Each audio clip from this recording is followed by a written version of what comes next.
सप्तश्लोकी।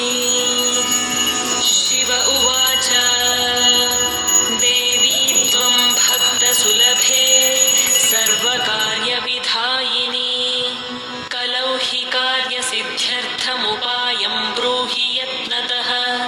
देव्युवाच शृणुदेव प्रवक्ष्यामि कलौ सर्वेष्टसाधनं मया तवैव स्नेहेनाप्यम्बा स्तुतिः प्रकाश्यते। ॐ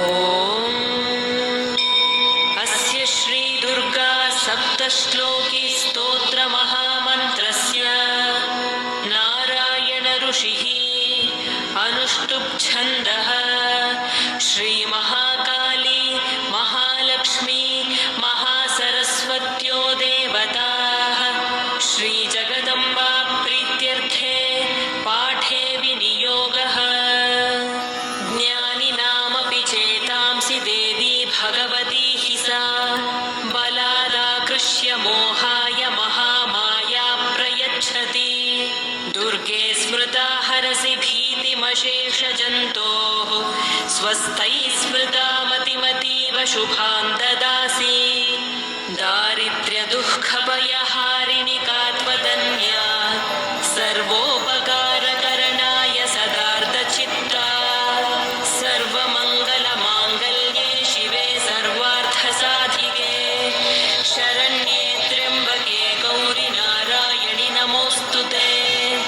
शरणागतदीनार्तपरित्राणपरायणे सर्वस्यार्तिहरे देवि नारायणि नमोऽस्तु ते।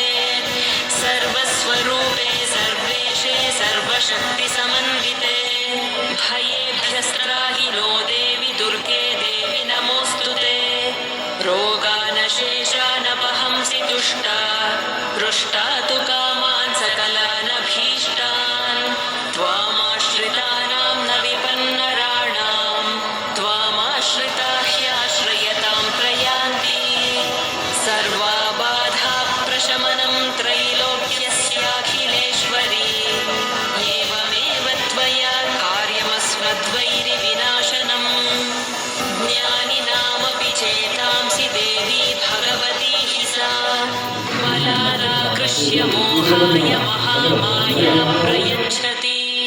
दुर्गे स्मृता हरसि भीतिमशेषजन्तोः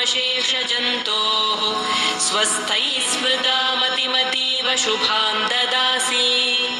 दारिद्र्यदुःखभयहारिणि कात्वदन्या सर्वोपकारकरणाय सदा सर्वमङ्गलमाङ्गल्ये शिवे सर्वार्थसाधिके